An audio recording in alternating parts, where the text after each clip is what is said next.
Waitress donates blood to an emergency patient, unaware he's a billionaire, and return with a proposal. The rain slammed hard against the windows of the tiny coffee shop, a relentless downpour that turned the parking lot into a shimmering pool of gray. Anna wiped the last table with slow, practiced movements, her thin arms aching after a long shift. She glanced at the clock. Nearly closing time. She reached for her raincoat just as a loud metallic crash tore through the sound of the storm. She froze. Another crash, then a sickening crunch of metal on asphalt. Her instincts kicked in. Anna darted out the door, rain soaking her hair within seconds. Her sneakers skidded on the wet pavement as she turned the corner toward the main road. That was when she saw him. A man lay sprawled across the road, blood pooling beneath his head, his limbs at unnatural angles. The front of a dark sedan was crumpled a few yards away, its windshield shattered. No one else was around. "Hey, sir, can you hear me?" she called out, kneeling by him. No response. His chest rose, barely, but he was alive. Hands trembling, Anna pulled out her phone and dialed 911, her voice tight with urgency. "There's been an accident.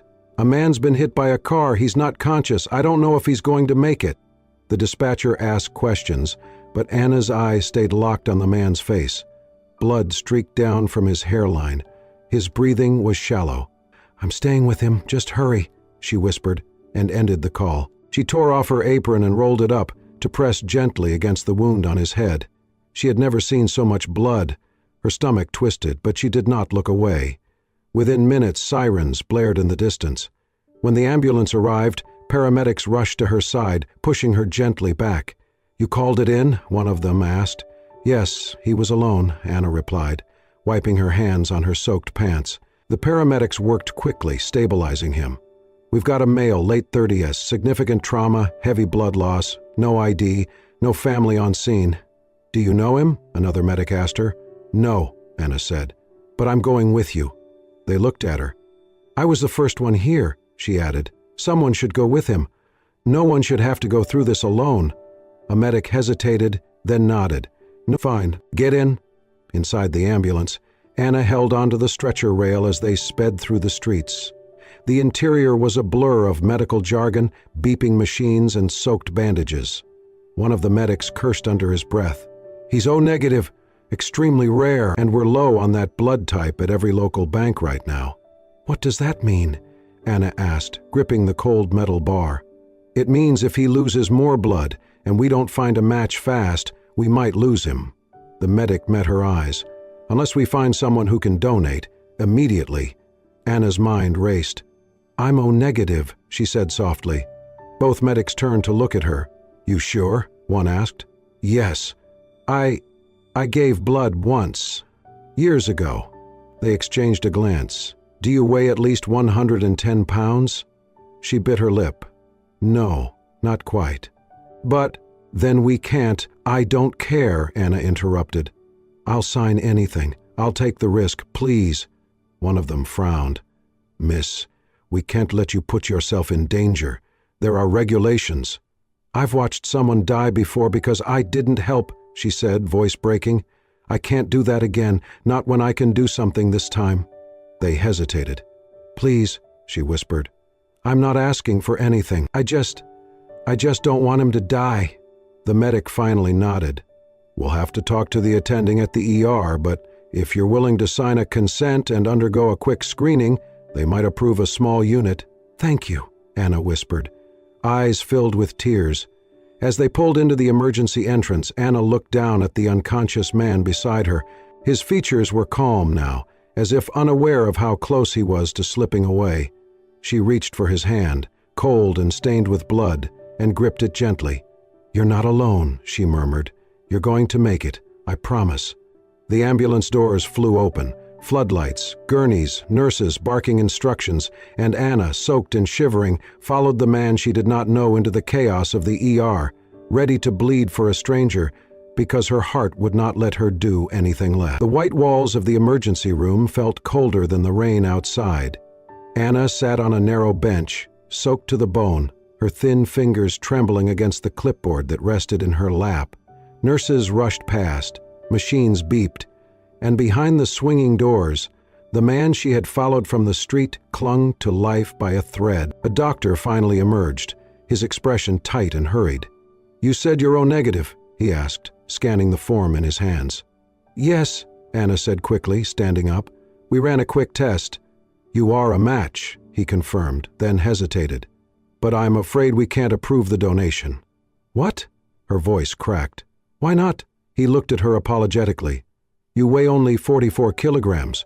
That's under the required minimum to donate whole blood safely." "I do not care about the rules," she blurted, voice rising above the din of the ER. "Please, just take what you can." The doctor's tone remained calm but firm. "We cannot put you at risk. Your body might not tolerate the loss. You could faint, go into shock. I would rather faint than watch someone die," Anna interrupted, tears forming fast. Several heads turned.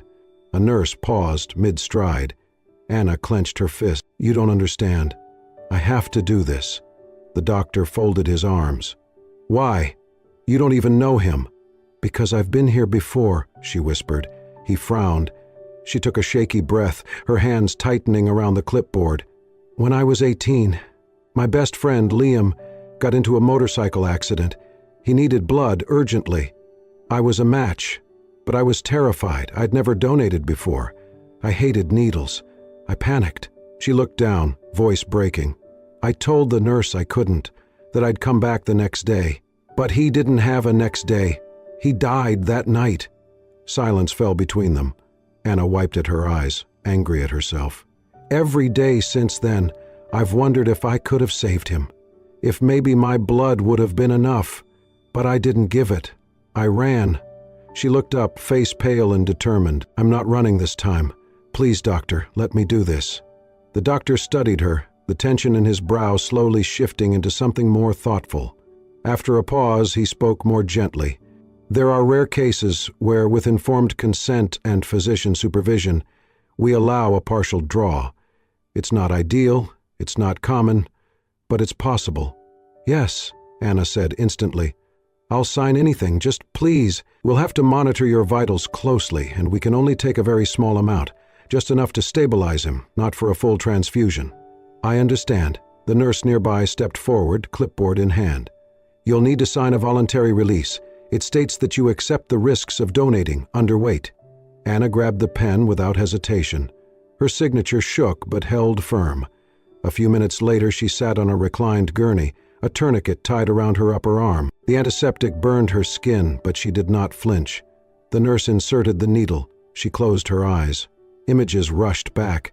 Liam laughing under summer skies, the hospital corridor, her frozen feet that refused to walk toward the donor room, the call from his mother the next morning.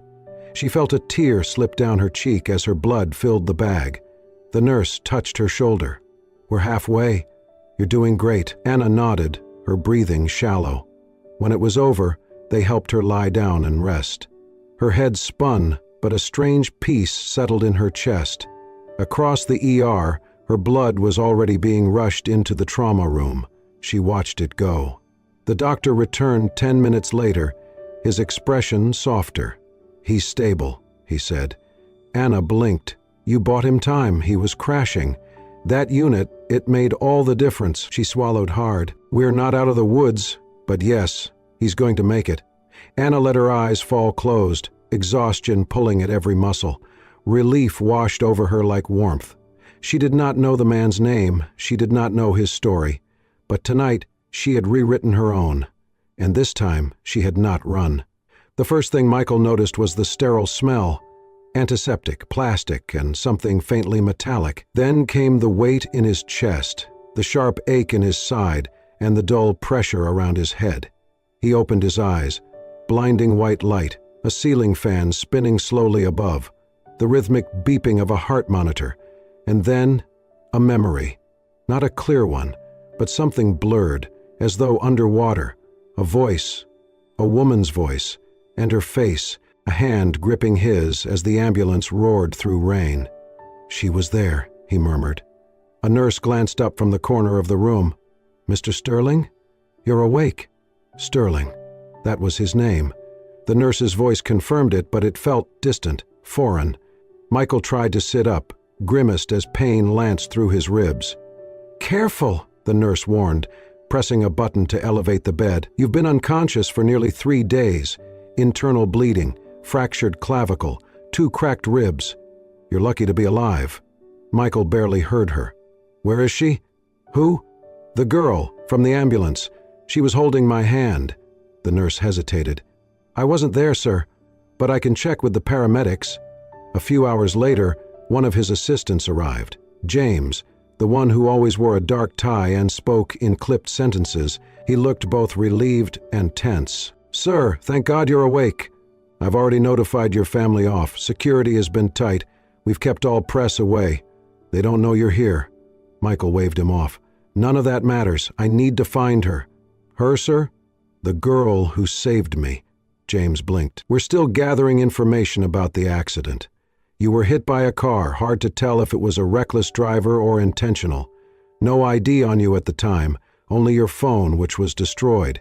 The EMT said a civilian found you and rode with you in the ambulance, but she left before giving her name." Michael frowned. "Then start with the hospital security footage. Emergency room, ambulance bay. Find her." "Yes, sir." "And James." Michael looked up, his voice quieter. "She had brown hair, small frame. She looked at me like I was just a person. Not a billionaire, not a Sterling, just a man who needed help." James nodded, more solemnly this time. "We'll find her." By nightfall, a team had been dispatched to review footage, cross-section faces, and follow up with paramedics. Meanwhile, Michael rested, if you could call it rest. His body ached in places he did not know could ache, but deeper than the physical pain was something else. It had been years since he'd felt that kind of touch, unconditional, urgent, and fearless. It brought him back to another moment. His younger brother, Evan, trapped in a wreck. Michael had arrived too late. No one had stopped, no one had helped. They just drove past. Michael had built walls after that, businesses, security, wealth. None of it had saved Evan. None of it had filled the hollow inside him. But she had stopped. She had climbed into the ambulance. She had stayed. "Find her," he whispered again, to no one in particular. Not out of obligation, but because something had shifted the moment he opened his eyes and remembered her face. Not the name, not the voice, just her presence, the girl who did not leave him to die. The bell above the cafe door jingled softly as Michael stepped inside. The air smelled of cinnamon and old wood, with the low hum of conversations and the hiss of espresso machines in the background. He stood out immediately, sharp charcoal suit, tailored perfectly, a bouquet of white lilies in one hand and a long envelope tucked under the other arm. Anna, wiping down a table near the window, looked up. She froze. He smiled gently. "You are Anna, right?" She nodded slowly, eyes narrowing with recognition and disbelief. You are the man from the ambulance." Michael stepped closer, but not too close. "I was hoping to find you. It took me a while." She eyed the flowers and the envelope warily. "Why?" "To thank you," he said sincerely, "for what you did. I don't even know your last name, but I've remembered your face every single day since." "I did what anyone should have done," Anna said, straightening. "You do not need to thank me." He held out the bouquet. "Please, just accept these." She hesitated, then took the flowers wordlessly. He slowly extended the envelope. "And this?" Before he could finish, she stepped back. "No," Michael blinked. "It's just a gesture." "No," she repeated, firmer now. "I did not donate blood for a reward. I did it because you were going to die." His hand dropped. "But you saved my life. And that life," she said quietly, "should not start again by putting a price tag on kindness." The words stung more than he expected. Michael, who had negotiated billion-dollar contracts, faced boardrooms of cynical investors, and built a life where gratitude was often written in checks and bonuses, he had never felt this. Small. "I just wanted to show my appreciation," he murmured. "You are alive," Anna said, folding the towel in her hand. "That is enough." He stared at her, unable to speak. She did not flinch under his gaze. "I do not want anything from you, Mr. Sterling." Michael was stunned. No one ever turned him down, not like this, Not when the sum inside that envelope could pay her rent for a year. She turned slightly, ready to return to her work. "I'm sorry," he said finally. "I did not mean to offend you." Anna looked over her shoulder. "You didn't offend me. You just reminded me that most people think goodness needs to be paid for." With that, she walked behind the counter, leaving Michael standing alone, flowers accepted, money refused. He looked down at the envelope, then slipped it back inside his jacket, untouched. As he left the cafe, Michael Sterling realized something he had not felt in years. Awe, not of wealth or power, but of a person who asked for neither. Michael became a regular. At first it was just coffee, black, no sugar. He sat in the corner of the cafe, away from the crowd, laptop sometimes open, other times untouched, but his eyes often wandered. To Anna, the girl with the tired smile, the graceful hands, and a presence so quiet yet grounding. He never brought flowers again, never mentioned the envelope. Instead, they talked. It started with small exchanges: weather, the morning rush, the broken espresso machine. Then one day, Michael asked, "What made you want to work here?" Anna wiped her hands on a towel, leaned against the counter and shrugged. "It is a job. After Mom got sick, I had to drop out of college. I was studying to be a teacher. But bills do not wait for dreams." Michael leaned in, listening without interrupting. "I work mornings here, afternoons at the bookstore. Evenings I help my little brother with his med school applications," she said, her eyes glowing just for a second. "He is going to be a great doctor one day." "You gave up your dream for his." She smiled faintly. "That is what family does, right?" Michael was quiet for a long time. Then he murmured, "I had a brother, younger. He died in a car crash. No one stopped to help." Anna's expression softened. "I am so sorry. He was all I had," Michael added, voice low. "Since then, I stopped believing in people." Anna tilted her head. "And yet, here you are." He looked at her, something unspoken passing between them. "I think your kindness was the first thing that made me feel again." That night, Michael could not sleep. He walked the streets until rain began to fall, soft and steady. He found himself outside the cafe again, past midnight. The street was empty, lights dimmed, the closed sign swinging gently in the breeze. Then he heard it, the soft, off-pitch clang of metal on metal. It was the wind chime that hung above the cafe's door, or had hung. Now it lay on the ground, twisted, one string torn. The little bell cracked. Michael remembered it faintly from his first visit, its dull notes marking his arrival. Anna had once told him, offhandedly, that it was her mother's. He bent down, picked it up carefully, and held it like a fragile secret. The next morning, before sunrise, he returned. The cafe was still closed. He stood on the wet step, coat damp, fingers raw from cold. With a strip of his own bandage tape, he had it from an old hiking kit, he reattached the chime to its hook. The repair was uneven, imperfect, but it held. He left a note, folded and wedged into the doorframe. When Anna arrived that morning, she paused. Her eyes lifted to the chime, now gently swaying in the breeze, its uneven notes dancing between rain droplets. She touched it with reverence, then unfolded the note. "This sound kept me from losing my way." She stood for a long time in silence. Her fingers closed around the note. Days passed. Their conversations deepened. Anna spoke of her mother, how her laugh used to fill the kitchen, how cancer took her voice long before it took her body. Michael listened. He spoke little about his own wealth or company. He wanted her to know him as a man, not a billionaire, and somewhere between empty coffee cups and shared stories, something shifted. One evening, Anna sat with him on the back steps during closing. The sky was painted in bruised purples and soft orange.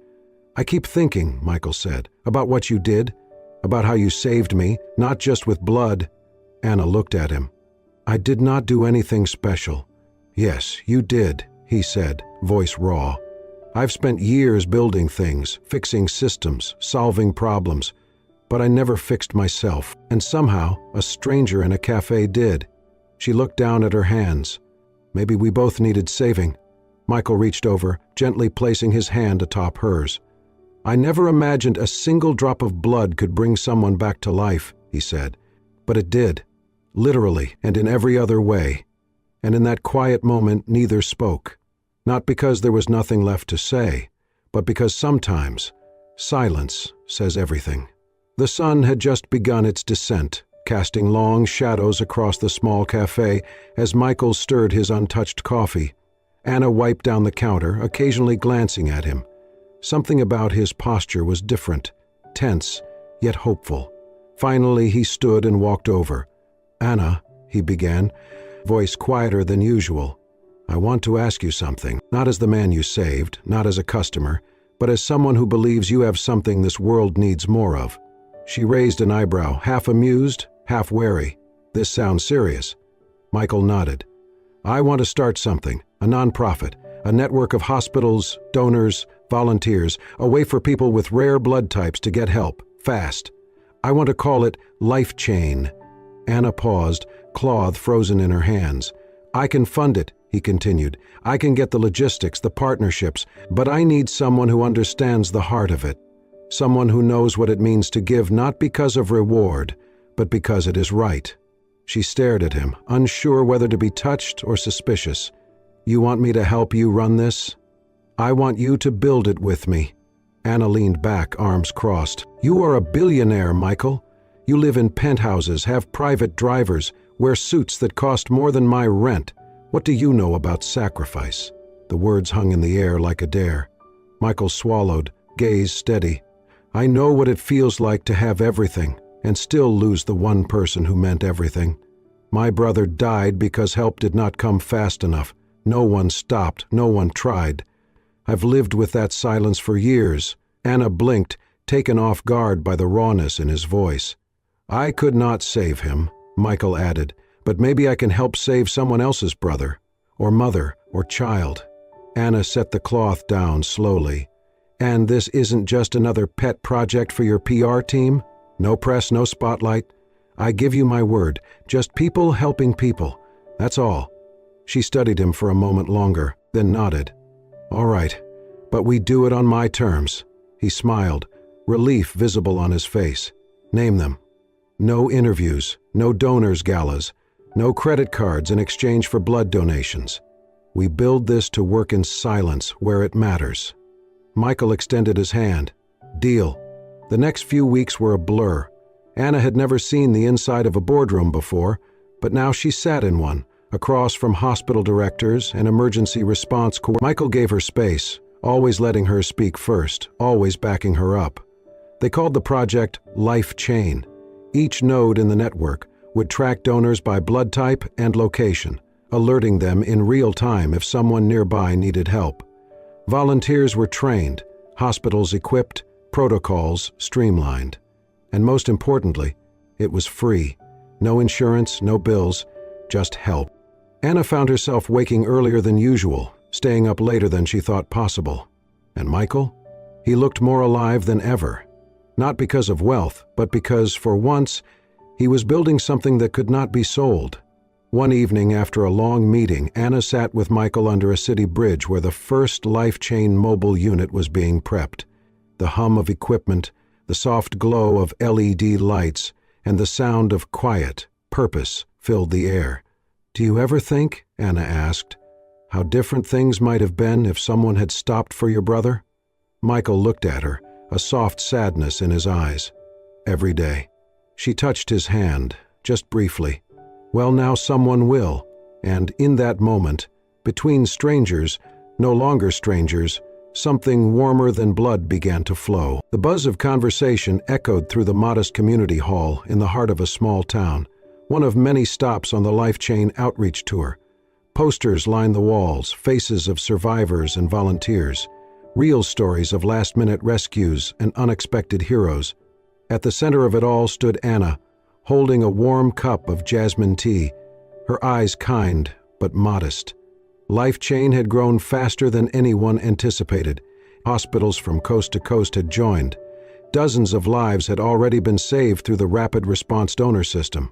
And yet, Anna remained unchanged, still the same waitress who once wiped tables and believed that kindness was not for sale. Michael stood nearby, watching her. She was speaking with a mother who had donated blood after her son's accident. Anna held the woman's hands, listening with her whole presence. Someone asked Anna to give a short talk. She hesitated, then stepped up. "I am not here because I am a hero," she said. "I am here because once, when I was 18, someone I loved needed me, and I did nothing. I was scared. I let fear make a choice for me, and he died. Since then, I've lived with the weight of that silence." She looked around at the faces, some grateful, some tearful. "Now, I do this, not to erase the past, but to make peace with it. I do what I can so that someone else does not have to feel that regret. We don't always get second chances, but when we do, we should honor them." The room broke into gentle applause.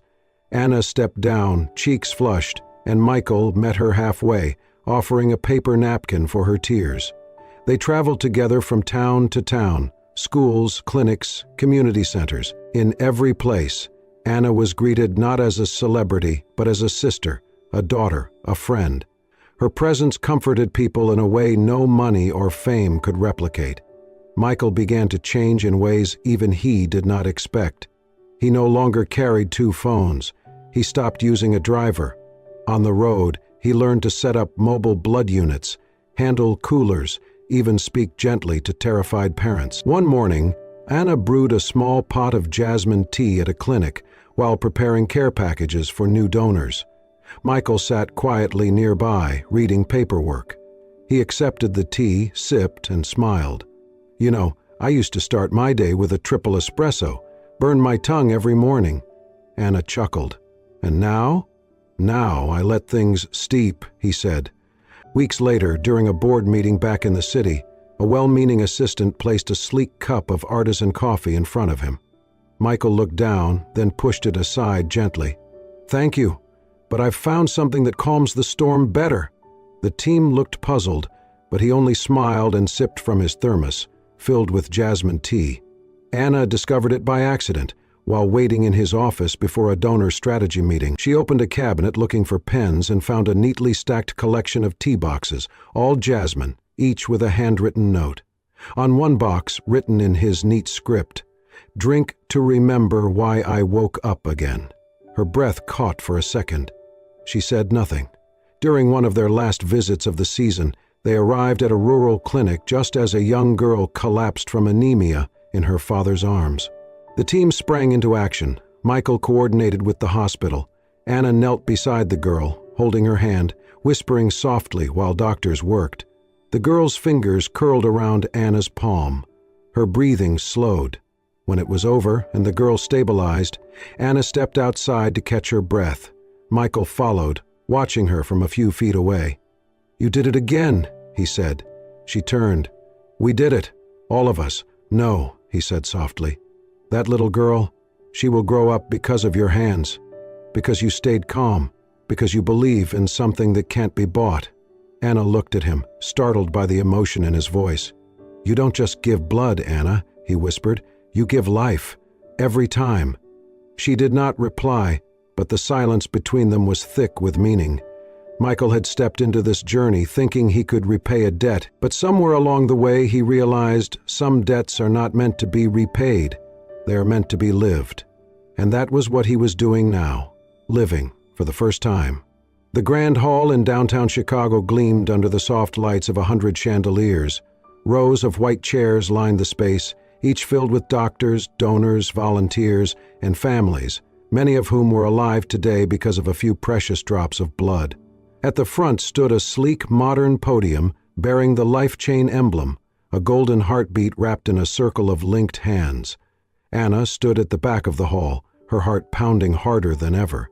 She wore a simple blue dress, her hair pinned back, a volunteer name badge still clipped to her chest. She did not expect to be in the spotlight today. This was a year since Life Chain was born, a year since one drop of blood changed both their lives. The MC cleared his throat and introduced the keynote speaker. Michael Sterling stepped up to the podium in a gray suit that somehow looked both sharp and effortless. The room hushed as his gaze swept across the crowd. "A year ago," he began, "I was dying. Not just physically, though that was certainly part of it, but in a deeper way. I was disconnected from the world, from purpose, from people. I believed in systems, not souls, in contracts, not kindness. He paused. And then one day, in the back of an ambulance, a stranger refused to let me die. She was small, barely strong enough to stand against hospital rules. But she did. She pushed through fear, through memories that haunted her, and she gave me a second chance. Anna's hands tightened around the program in her lap. She looked down, cheeks warm, unsure where this was going. Michael continued, his voice steady but thick with feeling. That drop of blood, it kept my heart beating, but what followed kept my spirit alive. Her words, her example, her refusal to accept praise or money. She challenged me to live not just as a survivor, but as someone worthy of being saved. He turned from the podium. I want to call someone up here today. She does not know this is coming, and she will probably scold me later, but Anna Whitaker, would you join me? The crowd turned. Anna froze, eyes wide. One of the volunteers nudged her gently. She stood slowly, legs unsteady, and walked to the stage amid growing applause. When she reached Michael, he took her hand. "Hi," he whispered. "Sorry for the ambush."